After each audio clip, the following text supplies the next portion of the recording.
It's a trap.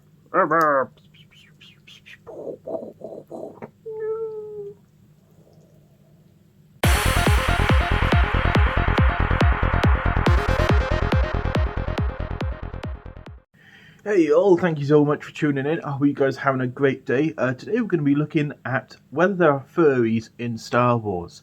And you may be thinking, well, of course there's furries in Star Wars. There's Ewoks and Wookiees, and at a push, there's Admiral Akbar, who would, be considered a fish furry.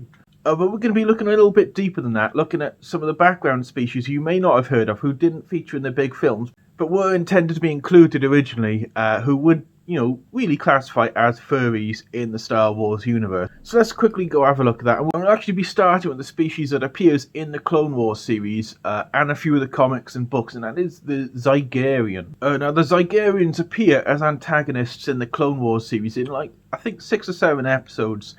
They have a lot of run-ins with Anakin Skywalker and his apprentice Ahsoka, and they are a cat-like species with large fluffy ears, a feline face, humanoid bodies, and no tail. Now, going through Disney canon, they appear right from the start of the Clone Wars to past the end of the Empire in various forms of media, such as books and the comics, but the big appearance that they have is in the Clone Wars TV series, where they do have a major role as the antagonists for Anakin and Ahsoka in several episodes, and they do seem to be like the intergalactic dickheads of the Star Wars universe. At every opportunity, they set up slave empires, where they're trying to do it during the Clone Wars, siding with Count Dooku, or later on during the Empire, they just openly have a slave trade going.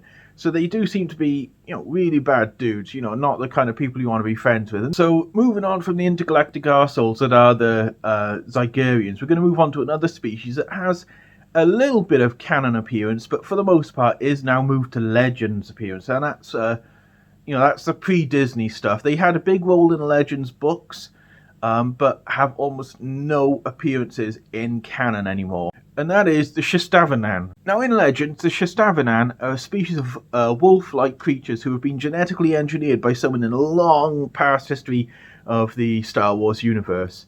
No one knows who created them, just that they exist, and they are wolf-like, and they have several appearances in books and comics of the old pre-Disney era, so they're no longer canon, unfortunately. But yeah, they are wolf-like, they have glowing eyes, and they were created by unknown scientists. So I like to think of, the Star Wars space furries who are, just out there creating furry creatures because, hell, why not? So moving on from the wolf-like Shistavanan, we're going to go on to my favourite and final species we're looking at today in the Star Wars universe, and that is the Amarans. Now, the Amarans are a Legends-only species. They have absolutely no appearances in the Disney canon, unfortunately, which is a crying shame because I think these guys are awesome. And that's because, these guys are little 3-foot-tall, cute little fox-type creatures who run around causing chaos and mischief throughout the Galactic Republic. Now, going by the old Legends books and comics, the Amarans are found on Naboo, of all places. They're not native Naboo. They're also not native to Volpta, but they are there, where there's also a species called Volpterans, who, despite their very fox-like name, are not fox-like in the slightest, and are actually weird, ugly skin creatures like the majority of Star Wars species. But the Amarans are fox-like. They're cute, they're fluffy, they have big fluffy tails, and they are portrayed as being very fox-like and mischievous in their demeanour.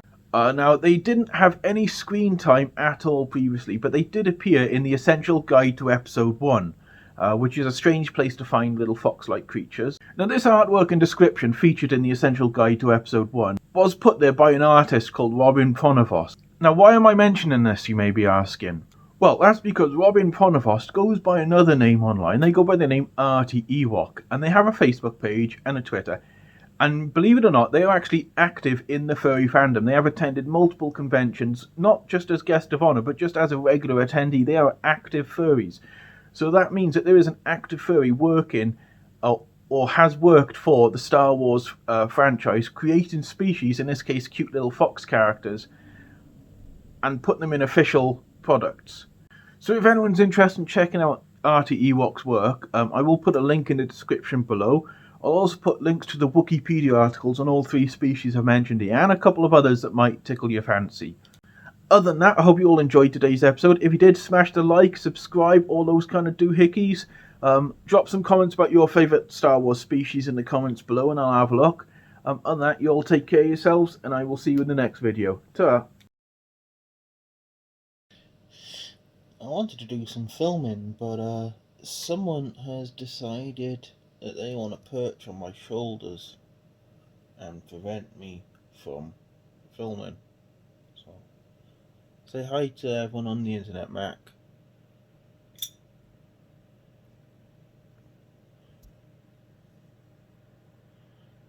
This is what he does. He will perch on my shoulders and just kind of sit here cutely.